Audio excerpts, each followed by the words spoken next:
అందరికీ నమస్కారం. చాలా ఏళ్ల నుంచి ఎదురు చూస్తున్న మంత్రివర్గం ఇవాళ చేయడం జరిగింది.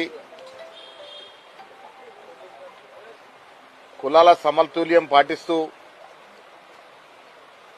2 మంత్రి పదవులు ఎస్సీకి 1 బీసీకి ఇవ్వడం జరిగింది. మంత్రివర్గంలో స్థానం కోసం మా రంగన్న చాలా సీనియర్ నాయకుడిగా మంత్రివర్గంలో చోటు కోసం ప్రయత్నం చేయడం, వస్తుందని ఆశించడం, మేమంతా కూడా రంగన్నకి రావాలని కోరుకోవడం జరిగింది.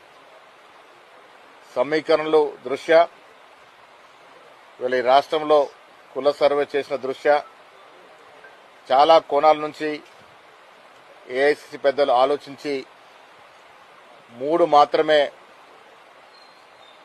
కేబినెట్ మంత్రుల్ని ఇవాళ తీసుకోవడం జరిగింది. ఇంకా 3 కేబినెట్ బర్తులు ఖాళీగా ఉన్నాయి.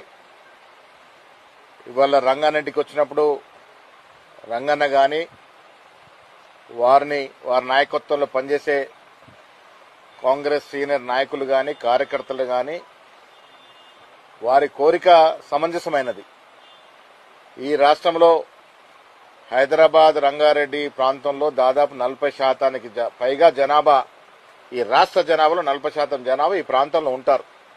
కాబట్టి ఈ ప్రాంతానికి కేబినెట్లో చోటు కల్పించాలని వారి సమంజసమైన కోరిక మాకు చెప్పడం జరిగింది. ఇది మేము కూడా సమంజసమైన కోరిక అని భావిస్తా ఉన్నాం.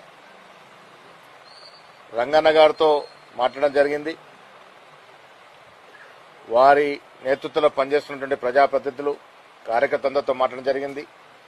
వారి ఆవేదన, వారి బాధని కూడా వినడం జరిగింది. ఇవన్నీ కూడా ఏఎస్ ఇన్ఛార్జిగా ఉన్నటువంటి మీనాక్షి నటరాజన్ ఇక్కడ రావాల్సి ఉండే కొన్ని కారణాలు రాలేకపోయింది. వారికి, ముఖ్యమంత్రి గారికి, అదేవిధంగా ఏఎస్ పెద్దలందరూ కూడా ఇక్కడ జరిగినటువంటి విషయాల్ని, వాస్తవాల్ని చెప్పి వచ్చే రోజుల్లో ఈ ప్రాంతానికి తగు న్యాయం చేసే విధంగా ప్రయత్నం చేస్తాం. Thank you.